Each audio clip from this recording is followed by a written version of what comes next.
turabasuhuze inshuti z'ubutumwa bwiza tumeje kudukurikira kuri uru rubuga rwa Niwe Gusa.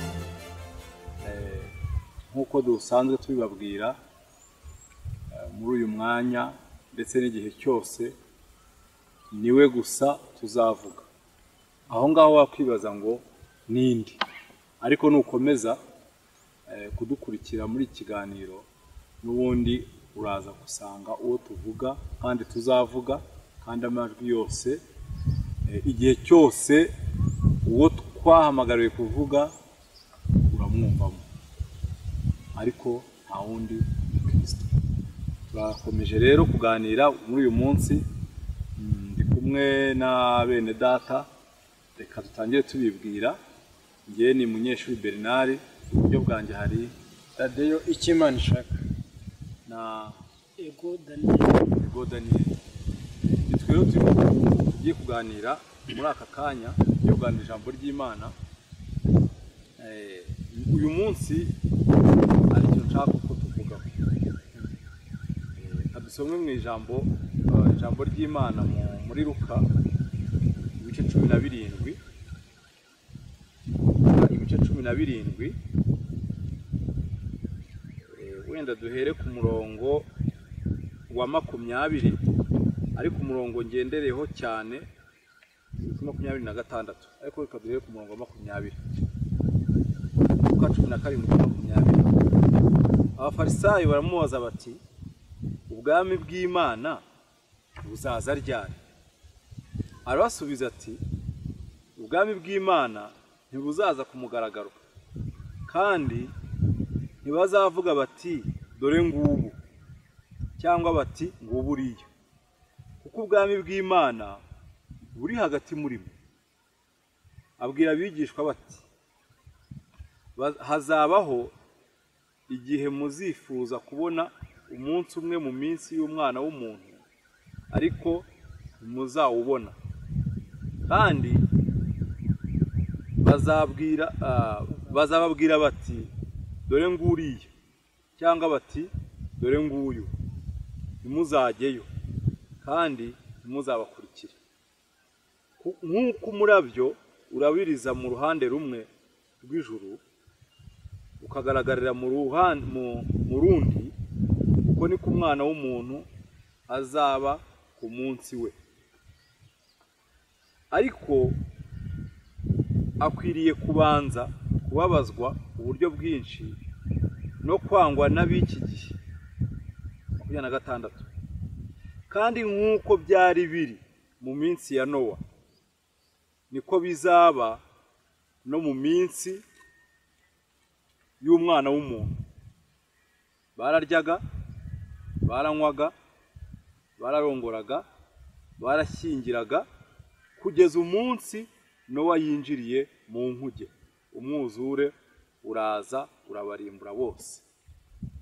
Iryo jambo nashatse ko tuganiraho cyane cyane kuri uyu murongo wa 26. Haranditswe ngo nk'uko byari biri mu minsi ya Nowa. Umusanga mu Itangiriro amateka ye twazana no kuhasoma. Yesu abwira abigishwe ngo nk'uko byari biri mu minsi ya Nowa, niko bizaba no mu minsi y'Umwana w'umuntu, byo kugaruka kwe. Ahangaha ndagira ngo tuze kurebera hamwe. Ubundi hano ushaka kumenya uko kugaruka kwa Kristo kuzaba kumeze nuko bizaba bimeze, wareba nyine nk'uko byari biri mu minsi ya Nowa, kuko niko Yesu yababwiye. Avuga ati nk'uko byari biri mu minsi ya Nowa, niko byari bimeze, niko bizaba no ku munsi mu minsi y'Umwana w'umuntu. Bararyaga, y'abantu barya hari ubwisanzure, baba batuje, baranywaga, bararongora, mbese imirimo yose yarakorwaga kugeza ku munsi Nowa yinjiriye mu nkuge. Umwuzure uraza urabarimbura bose. Ahangaha mbere y'uko wenda ngira icyo babwira ngo mugire icyo mubivugaho, reka turebe mu itangiriro. Itangiriro ibice bitandatu. Itangiriro, igitabo cy'Itangiriro duhere ku dusome ibice bitandatu. Ibice bitandatu duhere ku murongo wa 5.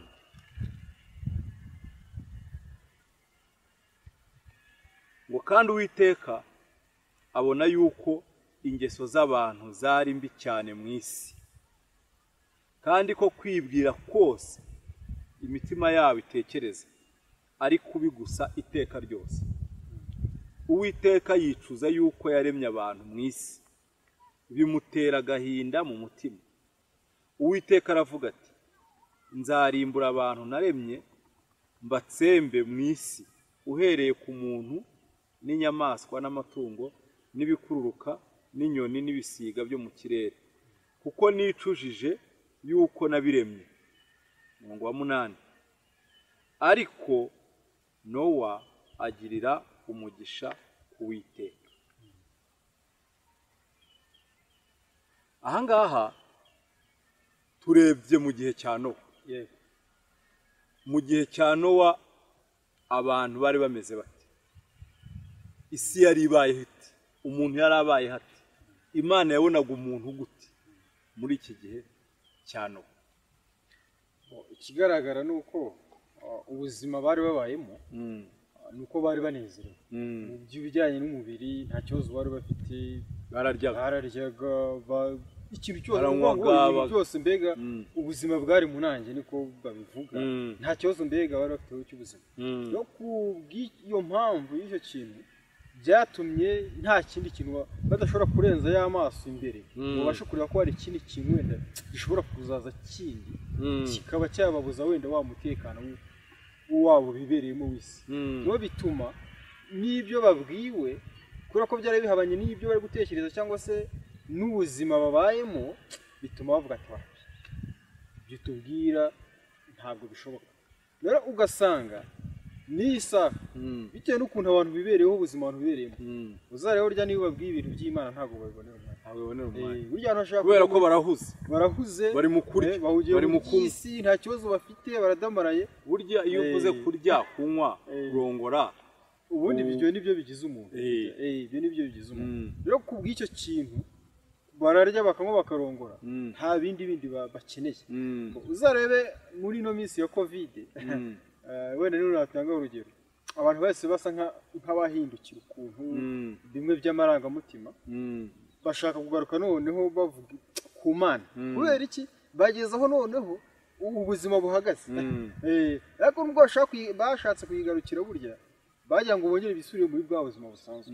Ntabwo navuga ko bageze inyota yo kugira ngo bagire inyota y'ubugingo buhoraho, ahubwo batongeye kuyigarukira kugira ngo ibasubize hamwe bari bari. Urumva ikibazo rero abantu bafite.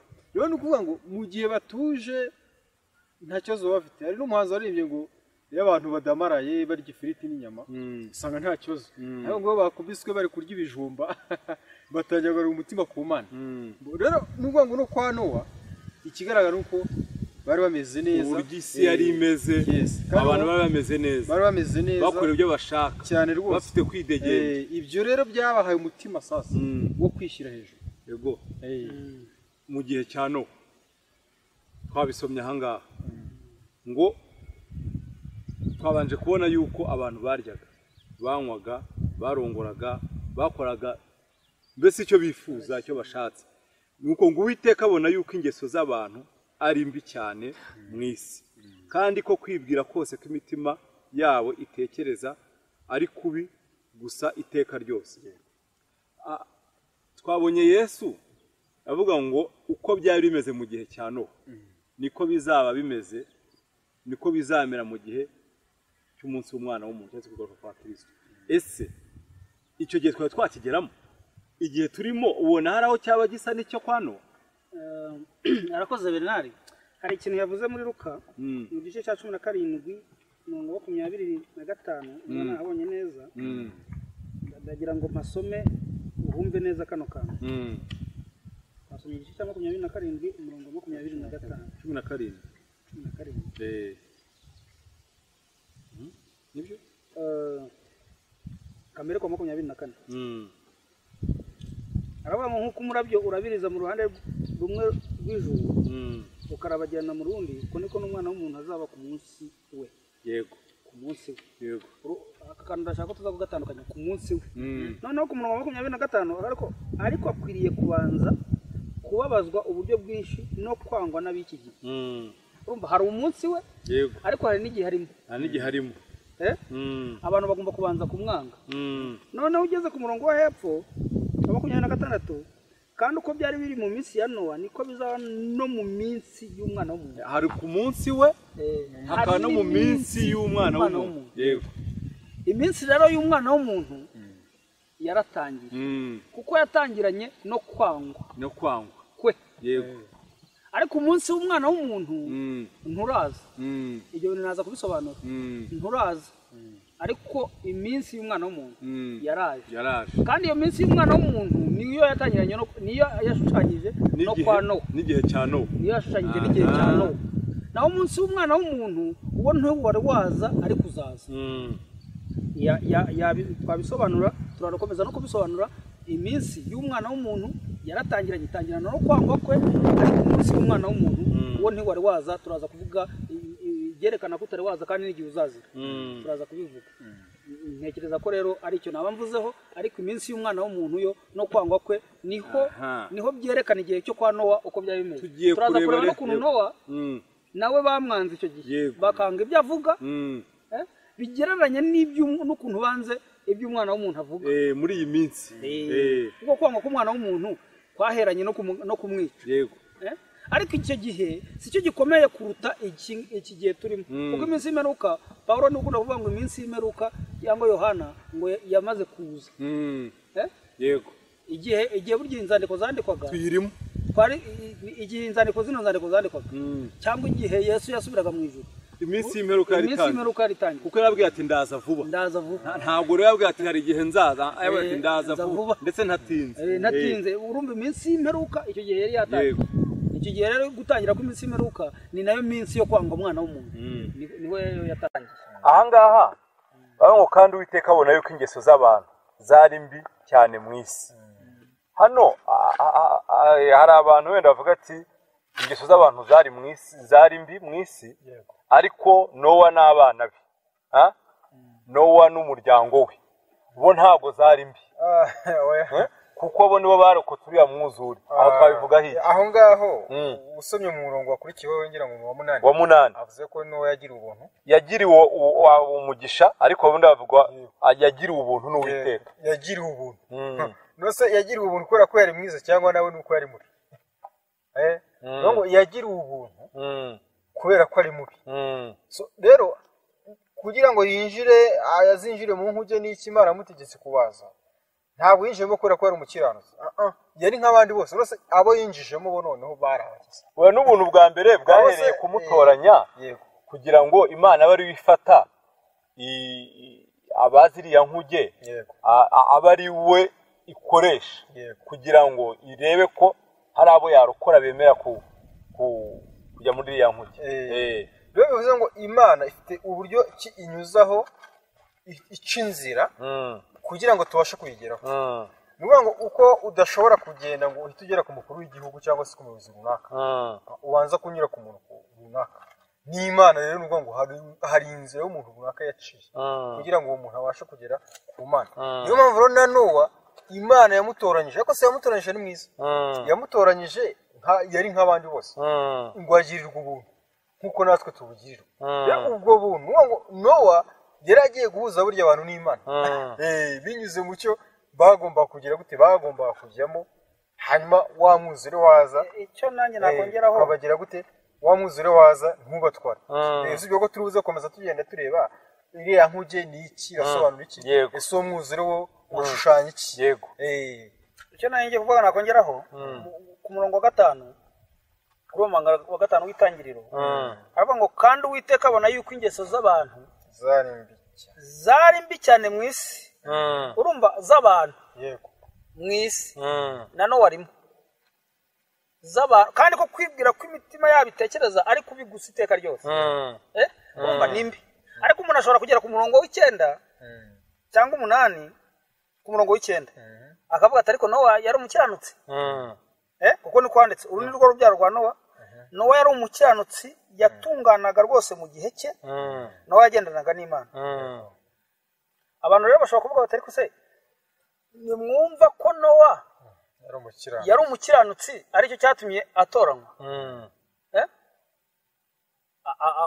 Ipfundo rishobora kubaho ngaho abariho dupfundura kugira ngo abantu babyumve neza. Mbese ko kwibwira ko abantu ari kubiteka ryose, kandi Nowa akaba arimo kwibwira kwa Nowa ko kwari kwiza. Ushatse kubona ko kwibwira kwa Nowa naho kutari kwiza, wareba nyuma y'umwuzure. Oya yari mubi.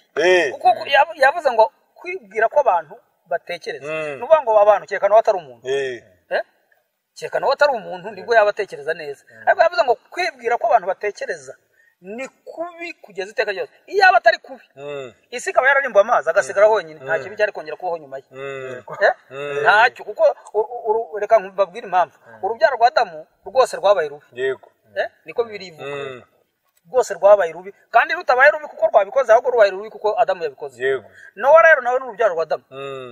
Iyo rero aza kuba ari mwiza we mu biryo abantu bita ubwiza bufatika, Nowa icyo gihe yari twari kuba tugize indi generation nshyashya itari kuri Adamu, ituruka ku mukiranutsi witwa Nowa. Ituruka ku mukiranutsi witwa Nowa. Ariko sarangije siwe wasinze. Siwe wanyweye agasinda usanga bari kwita ngo usanga abantu bavuga ngo urabona yari umukiranutsi, nyamara tugezaho asiba. Ukabona ntabwo turareba arangije.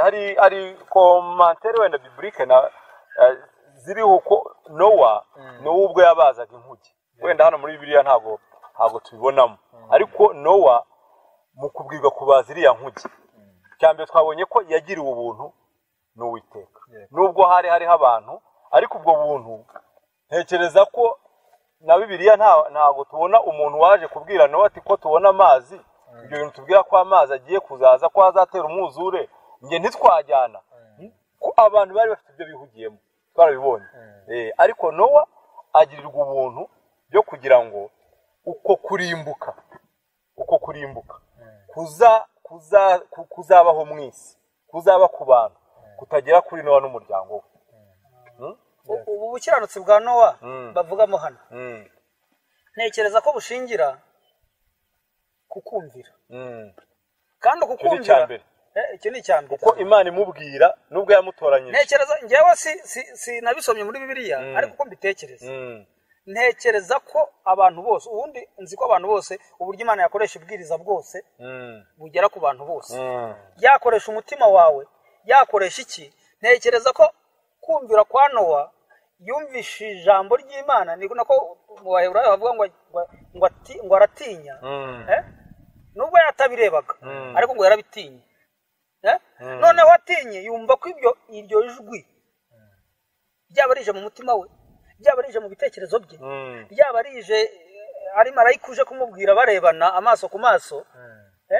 Ntekereza ko iryo jwi, uko gutoranwa no kugirirwa ubuntu, bitavuye ko Imana yifashe bivuga ngo nzarobanura Nowa, ngo mvuge ngo ndarobanura Nowa muri bano bantu ngo bari wengirira ubuntu, kuko ubwo buntu nibubaho. Ahubwo Nowa yumvishe ijwi iryo ari ryo ryose ryabimubwira, ntako byanditse aho yanyuze ngo bimubwire, yabinyura bibimubwiye mu mutima, byanyura bibimubwiye mu bitekerezo bye, cyangwa yanyura muri marayika waje, yaba yagejeje ubutumwa ku bantu bose. Ariko umuntu umwe muri bo wita Nowa akagira ubwoba, ariko kugendana n'Imana bavuga, akavuga ati ibi bintu Imana ivuze koko bizaba. Noneho yategereza ko bizaba, bigatuma byitaho. Noneho ko kwizera kwe kukamuhaniriza no gukiranuka. Kuko Bibiliya mu Baheburayo iravuga ngo kwizera kwa Nowa, kandi kwizera guhanye no gukiranuka. Iyo umuntu yizeye aba akiranutse. Rero kwizera kandi no kumvira Imana buryo. Kwizera no kumvira Imana ibasha no kureba ikara mu bakiriya ufite umutima wizera. Kuko Nowa Imana yamubwiye iti ugiye kubaza inkuge gutya, nibirangiza hazabaho iki n'iki. Ariko uko Imana yabimubwiye, Nowa abyakira uko kandi aba ariko abigenza.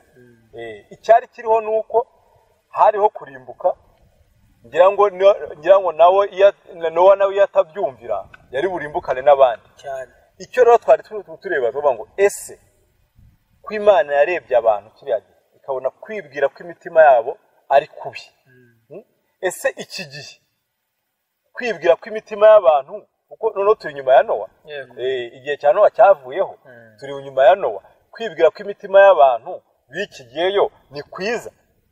Ntabwo twavuze ibikorwa, kwibwira ibyo abantu bibwira. Ibyo rero twabira yabivuze, aravuga ngo kwibwira kw'abantu ni kubi kugeza iteka ryose. Kwibwira ko abantu batekereza ni kubi kugeza iteka ryose, kandi si kubi kuko ubundi ibitekerezo si igikorwa. Ibitekerezo ni ibintu utazi aho biva, buriya ntabwo biva mu bwonko, ubwonko ntiwamenya aho bikomanda. Ubwo mbitekereza n'akana k'agahinja twagiye ukaka ikintu cyakakubita hasi. Ugomba kwibwira, ushobora gutekereza ngo umuntu, twize no kubivuga aha ngaha kuri kamera za niwe gusa, tuvuga ko icyaha ari kavukanwa, atari icyo umuntu akora akuze. Kwibwira kwako gahinja gashobora kuruma ibere rya mama wako, gashobora gufatirwa agakubita hasi, kagira uko kwibwira kagukura hehe. Ibitekerezo ni ibintu umuntu atazi aho bituruka. Sinzi niba hari ubushakashatsi bwigeze bukora ngo bwerekane aho uruganda rw'ibitekerezo ruba, noneho ngo abe ariho ashyira umuti kugira ngo atongera gutekereza nabi, ngo abe ariho ashyira umuti ayatekereza neza. Urumva rero uko twandurijwe muri Adamu, kwibwira kwa Adamu kwabaye kubi, abamukomokaho bose gutekereza kwabo kuba kubi iteka ryose. Kandi uwo Adamu turacyamwambaye. Yego. Uyu mubiri ni wada, Bibiliya iravuga ngo iyo turi iwacu mu mubiri tuburya tuba turi muri Adamu bisanzwe, turi mu buzima bwa Adamu nyine. Noneho rero uko gutekereza ni kubiteka ryose, ntabwo byahindutse, ni kubiteka ryose. Kuko turaza kureba impamvu Nowa yavuye mu batekereza kubi kose. Impamvu yamuvanye mu bantu batekereza kubi kose ni igiki cyamukuye mu gutekereza kubi, kuko n'ubu ngubu abantu twese dutekereza kubi kose, ariko hari abavuye mu gutekereza kubi kose. Yego, bavuye aribyo nyine, aribyo bita kwizera. Ubundi burya kwizera Imana ni ukuva mu gutekereza kubi kose, kuko Bibiliya iravuga ngo ariko noneho mwebwe abizera Kristo Yesu ngo muba mugize gutekereza gushya. Ko muri Kristo Yesu muba mugize ubwenge bushya, muba mugize indi mitekerereze itabaga mu gutekereza kwacu, ivuye mu cyo turi buvuge nyine, turi bukomeza kuvugaho. Ariko iyo mitekerereze ya kera twese ni imwe, twese kwibwira kumwe, twese imitekerereze yacu ni mibi kugeza iteka ryose. Urumva rero aha ngaha tumaze kubona ko imitekerereze, kwibwira kw'abantu bo mu gihe cya Nowa, nako kwibwira kuri muri iki gihe, mu minsi twabonye, mu minsi y'umwana w'umuntu yatangiye kiriya gihe amaze kuzuka. We bati ndaza vuba, ariko avuga ati uko bizamera mu gihe cy'iminsi y'umwana w'umuntu niko byari bimeze no mu gihe cya Nowa. Nowa rero iyo minsi yayikiza ati, iyo minsi yari iriho ari mibi, kandi abantu babona kurimbuka kuri imbere, abantu bateganyirijwe kurimbuka bitewe n'ububi Imana yarebye ngo ikicuza impamvu yabaremye. Noneho Nowa n'umuryango we barokotse gute, bakijijwe n'iki? Ikintu twambere twanye ko Nowa yagiriwe ubuntu. Hano ntibatubwira ngo abana be ngo n'abakazana be, sibyo, kuko bose bari Nowa. Sibyo, Nowa yagira ubuntu kuko Imana yabwiye ngo wowe n'urubyaro rwawe dore noneho mbahaye aho guhungira. Icyo gihe Nowa yakize gute? Ubuntu yagiriwe bwo kutarimbuka ikiriya gihe bwabaye gute? Ntekereza ko nyine Imana nkuko bivuze ireba imitima y'abantu. Buri Imana izi umutima uyishaka, irawuzi. Yego. Ari nayo mpamvu iza bahagezwa nyine ngo bafite inzara n'inyota. Yesu yaravuze ngo yemwe abafite inzara n'inyota harimo abatayifite yo gukiranuka urumva nibo bazahazwa ariko harimo abagifite harimo n'abatayifite Imana rero zikureba imitima y'abantu niyo mpamvu navuze ngo kwizera ubundi kuzanwa no kumva yego Nowa yarumvise kuko ubuntu isi yose irabugira ariko kugira uburenganzira kuri ubwo buntu harimo kode yitwa ngo iki kubwumvira noneho Nowa mu gihe yabwirwa kubaza sibyo inkuki bari ubuntu bw'abantu bose kuko impamvu bari ubuntu bw'abantu bose nuko yababwiye ngo genda uhamagare n'abantu ngo baramubonye atangira kuzana ibiti bavuga ati bimeze gute Nowa ntiyabyiherera arabibabwira abibwira abantu bose ubwo buntu bagiye kugirirwa ati ubu ndimo ndakora ahantu tuzihishe imvura igiye kugwa umwuzure urumva we yabyumvishe urumva abyumvishe noneho nawe arabibabwira utagira ngo ubuntu ntibwari kugirirwa abantu bose iyo nkujya abantu bose bari icyo gihe bashobora kuyijyamo kubera ko bumviye bose bashoboraga kuyijyamo icyo nashaka kwerekana ni uko nawe atatoranijwe kubwo ubwiza bundi afite ahubwo yatoranijwe kubera ko yumviye bana bamaze kubaza inkugiye ngo yabaye umubwiriza butumwa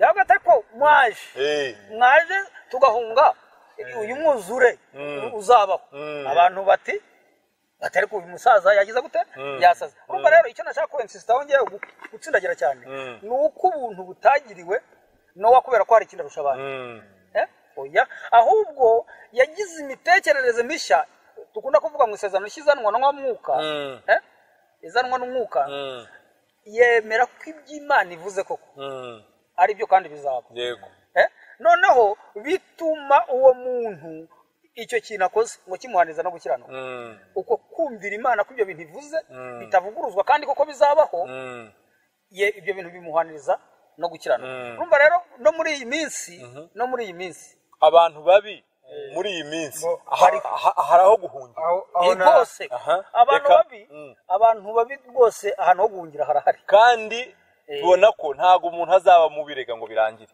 sibyo niba habayeho ngo twabibonye ubushize tubona ko hariho indwara sibyo iyo ndwara ibasha kukwica uramutse sibyo utabonye umuti uramutse utabonye umuti turaza kubigeranya rero n'aha ngaha niba bivuga ngo uko byari bimeze mu gihe cya Nowa niko bizana igihe cy'iminsi y'umwana w'umuntu hari icyo nashaka kuvuga ubundi ubuzima ni bumwe cyangwa se umuntu ni umwe haba abo kwa Nowa ibyo batekerezaga yewe habaho nabo ubu ngubu ntabwo burya imitekerereze ni imwe kubera ko mu gihe cyose ufite umutima wa Satani imitekerereze ni imwe ufite umutima w'Imana imitekerereze ni imwe cyane wakwibaza se kuki Imana yabwiye Nowa ngo zana inyamaswa zizira n'izitazira izo zavuga ko zizira nazo zinjiye mu nkuge urumva kuki atavuze ngo hazi nziza gusa izo mbi zisigara rero uvuga ngo abantu b'iki gihe nabo ikibazo bafite ni kwa kubaho banezerewe ugasanga ijambo ry'Imana ntibariho agaciro nkuko nabara ko hano wabyaye ubanga inkuge nta vangura ryari riri nta vangura rero ku Mana rero nta vangura uko uri kose ariko abantu bo bitewe n'ibyo bibereyemo cyangwa se bitewe n'imyumvire ya Satani yabafashe nabo urasanga ntabwo ashaka kumva ijambo ry'Imana mugihe ndashaka tubaze dusome muri Petero wa kabiri Petero wa kabiri ibice bitatu Petero wa kabiri ibice bitatu ngenda rero ku murongo wa 3 aravuga ngo mubanze mumenye iki yuko mu minsi y'imperuka hazaza bakobana bakurikiza irari ryabo babaza bati isezerano ryo kuza kwe ririhe ko uhereye kera basagokuruza basinziriye byose bihora uko byahoze uhereye ku kuremwa kw'isi kandi ntibabeshye nuko biyibagiza nkana yuko ijuru ryahoze uhereye kera kose n'isi yakuwe mu mazi ikazengurukwa nayo kubw'ijambo ry'Imana ari byo byatumye isi ya kera irengwaho n'amazi ikarimburwa ariko ijuru n'isi bya none iryo jambo ni ryo rya none byabikiye umuriro uzatera ku munsi w'amateka urimbure abatubaha Imana aho hantu ndabagarukiye aho hantu bamwe barimbuwe n'amazi abandi tubonye ab'iyi minsi ya nyuma bazarimburwa n'umuriro.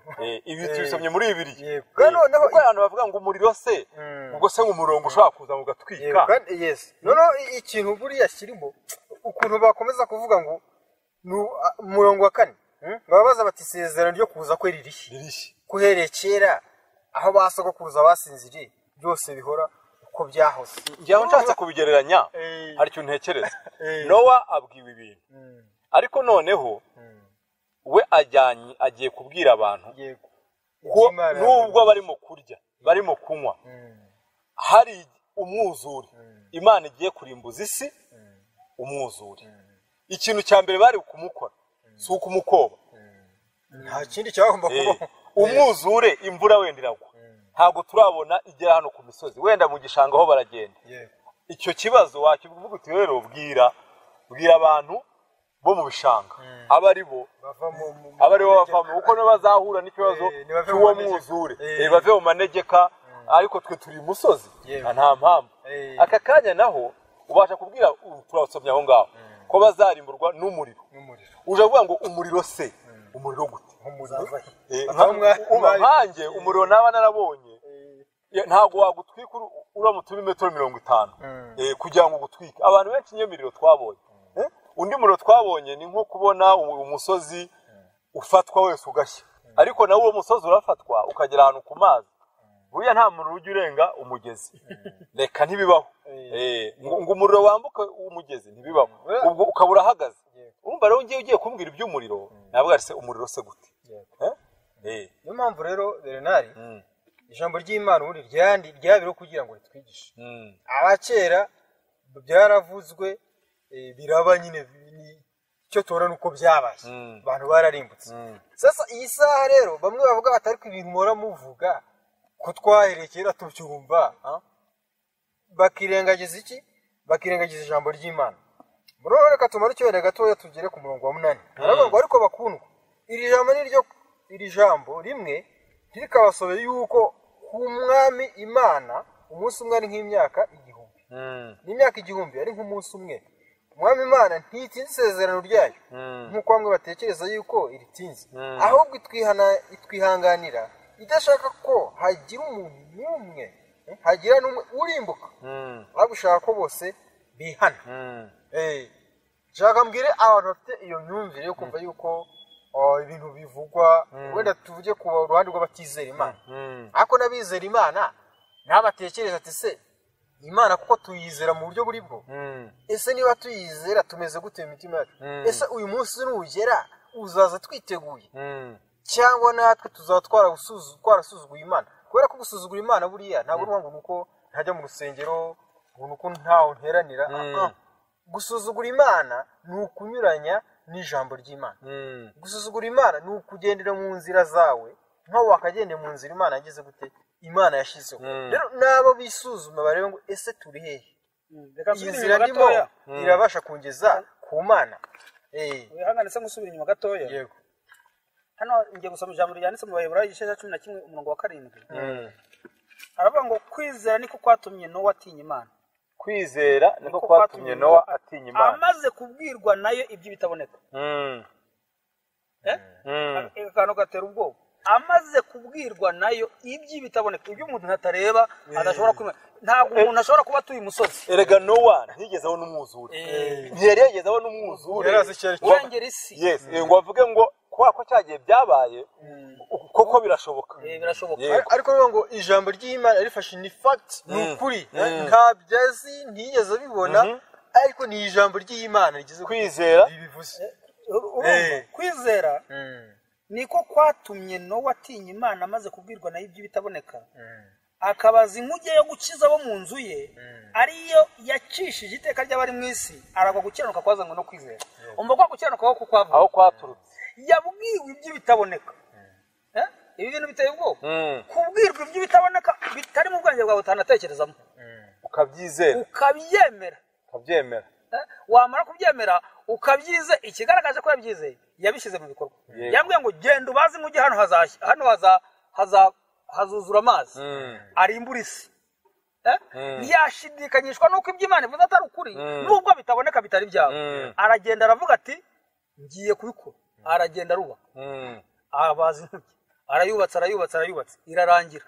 Nowa ntiyanaciraho, ajya no kubwira abantu ati n'inkuge n'inkuge izakiza abantu bari hano ni muze. Ngo yabaye umubwiriza nk'uko wabivuze, ngo yabaye umubwiriza wako gakiza. Abwira abantu ati muze mwinjire mu nkuge, muze mwinjire mu nkuge. Abantu kubera ko bo batigeze bemera ibyo bitaboneka, ariko buriya nk'umuntu gushidikanya kwavuye ku kwemera ibitaboneka. Ntugire ngo twagiye muri logique, umuntu agiye muri logique atari ko ahantu ntuye imusozi, mbese ahantu hashobora kugwa imvura. Ba nk'umuntu uzi koga akazamuka, abantu baba bazi koga cyane, yoga akonga nk'inyanja akayirenga, uwo wamubwira iby'umwuzure se reka da yahita akubwira atari ko sibyo n'ibikirimo. Umva rero kwizera ni ukumva ibyo bitaboneka, kuko biboneka Pawulo aravuga ngo ni iby'igihe gito, ngo ariko iby'iteka ryose ni ibyo bitaboneka. Yego ubundi namwe mutekereze, ubutaka bwavuye mu ki? Buriya ikibazo si ubutaka, ahubwo icyo byavuyemo. Yego ibyo nibyo bitaboneka, nibyo byiteka. Nayo ibitaka bashobora kubikuraho, uwabishyizeho ashobora kubikuraho, ariko ikitaboneka yabikuyemo nicyo cyiteka. Yewe n'ijuru n'isi n'ibiriho byose ni ibiboneka, bishobora kuvaho, ariko si uwabishyizeho. Uwabishyizeho ni ufite icyiteka ryose. Ubwo rero yavuze ngo hazaba umwuzure, Nowa ntiyashidikanyijwe nuko uwo mwuzure nubwo atuye umusozi utazabura kuba, aragenda agira ate ashyira mu bikorwa, yemera bya bindi Imana yamubwiye kuko bizaba. Icyo ni ikintu cy'ingenzi cyane, yemera ko rwose iby'Imana yamubwiye kuko bizagira gute bizaba. Noneho atangira kubyexecute, kubishyira mu bikorwa, yubaka inkuge. Yewe ntiyanabyihererana, anabwira n'abantu nubwo atari bo bayubatse, aravuga ati nyamuneka mwebwe muze, nubwo nayo yiyubakiye ariko muze muhunge umujinya uzatera. Nubwo hari umwuzure uzaba, hari Imana yashyizeho n'ahantu ho gukirira. Ubwo rero iyo avuze ngo uko mu minsi ya Nowa byari bimeze, urumva hari ibintu byazitiye ibitekerezo byabo bitatuma bemera ko iby'Imana yavuze ari ukuri. Icya mbere, bararyaga, baranywaga, barashyingiraga. Ibyo ni ibintu ubwo n'ubuzima bwacu bushobora kuzitira ibitekerezo by'umuriro wari uvuze bizaba. Ese ikindi, niyo umuntu apfuye ntabwo abantu baza aho ajya, baravuga batari ko se ubundi mwemezwa n'iki ko umuntu azagira gute azazuka. Hari uwo mwabonye azuka se ngo abe ariho ubu ngubu ngo muvuge muti mwaramubonye niwe mureberaho noneho wenda uzaduhamiriza n'ibyo yabonye. Ese uwo muriro wafata isi yose? Uwo muriro wafata isi yose. Nyamara Pawulo yatanze akagero keza nyankunda kavuga ngo wamupfu, ngo ntuzi ko ikibibwe agashaka, atanga urugero rw'agashaka, ngo iyo kaguye mu butaka ngo gahabwe umubiri. Wumva ibintu byose birigiye, ahubwo nuko tuticara ngo tubyigireho. Avuga ngo nimuzi ko akabuto iyo kaguye mu butaka kabibwa kadafite umubiri kazagira hanyuma.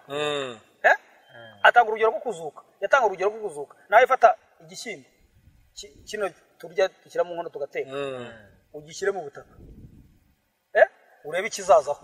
Ntabwo kiba gifite umubiri, cyari gifite kitacyagera gute, nyamara kibibwa kibanje gupfa kugira ngo kibe kizima. Natwe rero niko byatugendekeye.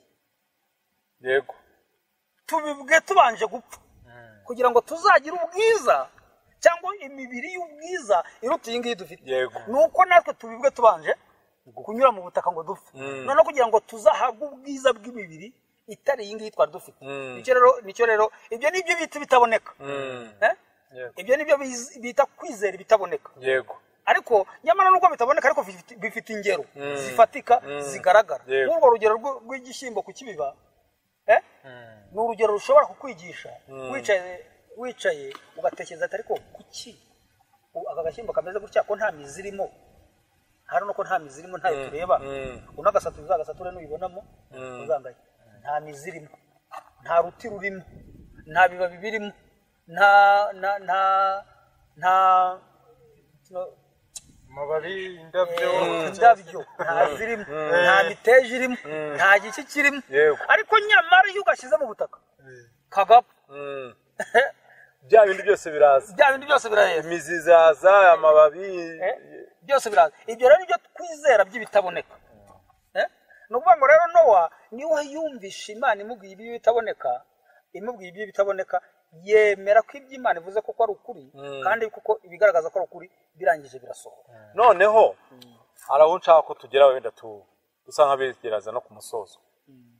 Kiriya gihe ntago tubona igihe Nowa yahamagaye, sibyo, inkugi imaze kuboneka, sibyo, ntago batubwira imyaka, ariko icyo nzi ko ni uko abantu hari ibintu bo bashaka ibiboneka. Basi iyo utangira kutubwira tubona amazi ageze hagati y'umusozi, ariko ntiturabona amazi arenga igishanga ngo afate umusozi arengera ibiti. Hari abantu bari bazi kuri babasha kuri bakagera hejuru. Ibyo byose iyo myumvire yabipfuye niyo yatumaga batemera icyo Imana ivuze. Nyamara tonye ko Nowa yabaye umukiranutsi, kuko we ntigeze avuga ngo iwanjye mfite igiti kirekire, uwo mwuzu we ntuzamfata. Ntigeze avuga ngo ngewe uwo mwuzu we nzawuhungira ku musozi.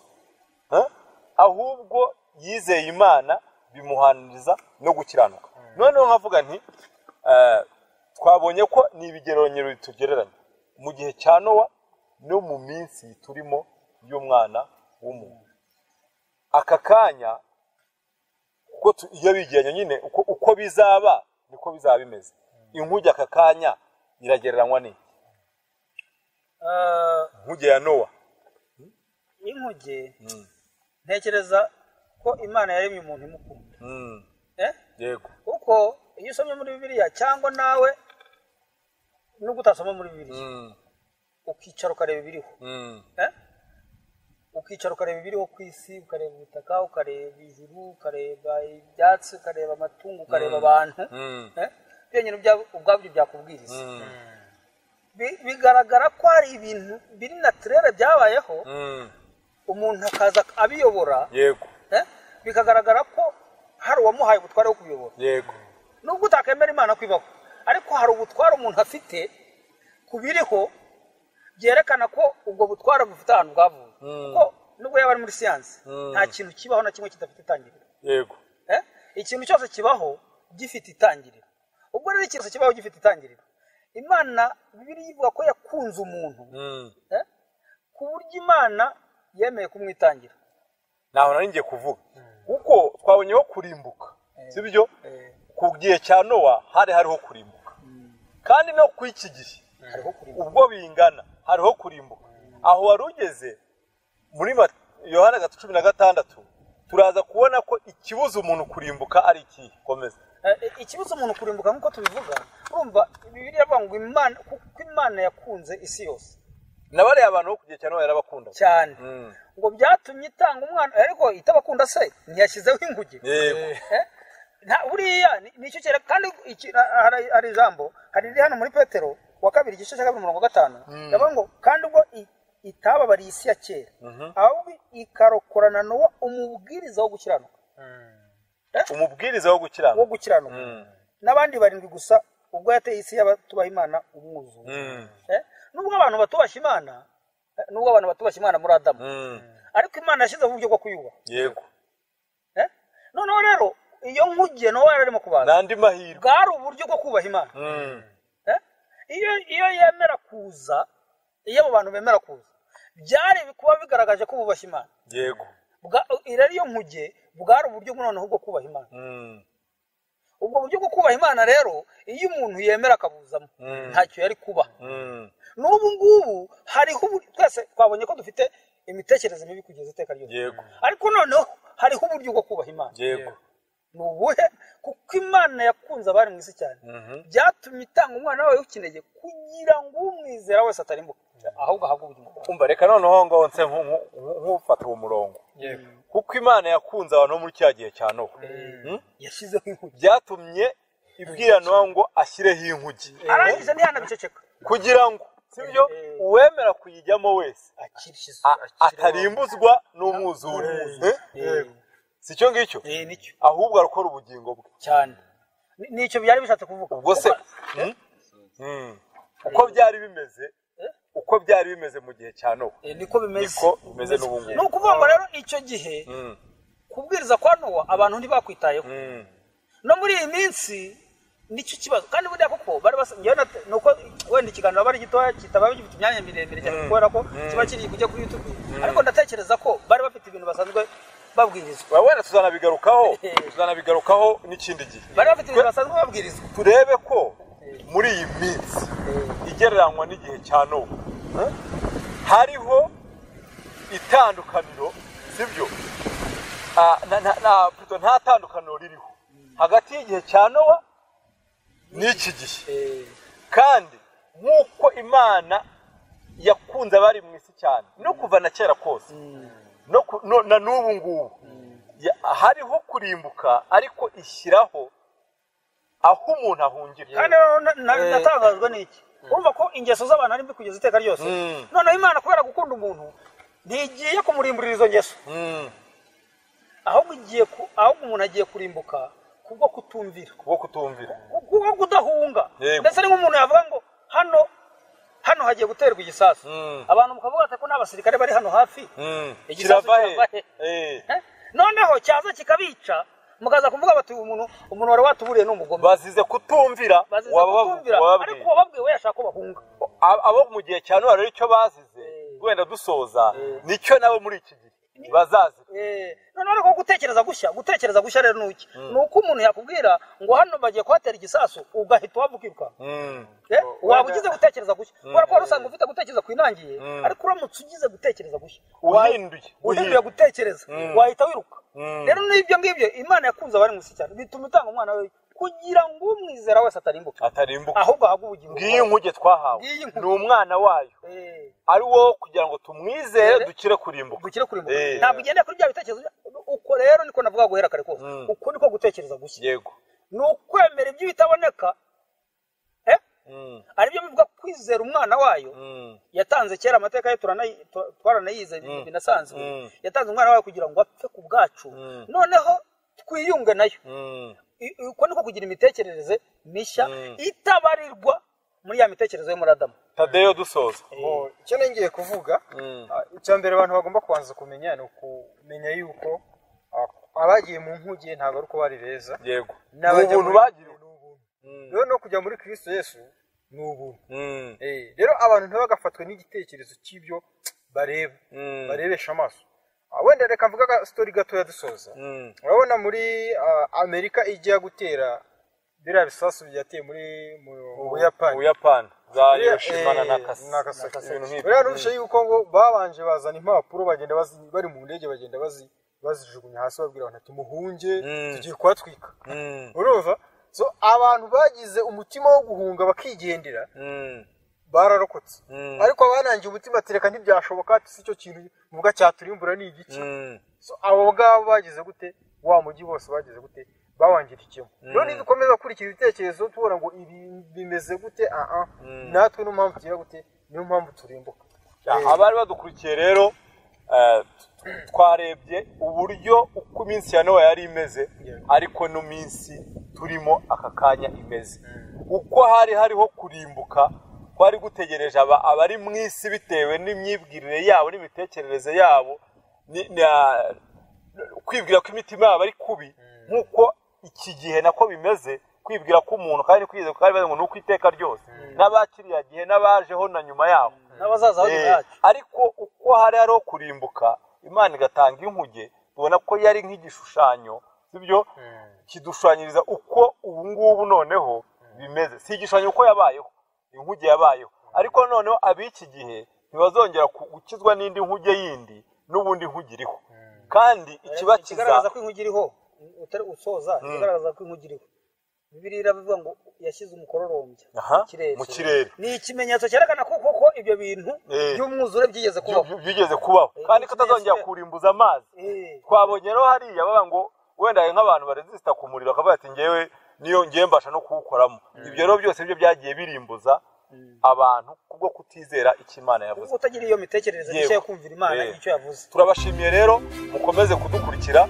kandi mukande kuri subscribe na like mubashe gusharinga n'ubutumwa ku nshuti n'abavandimwe murakoze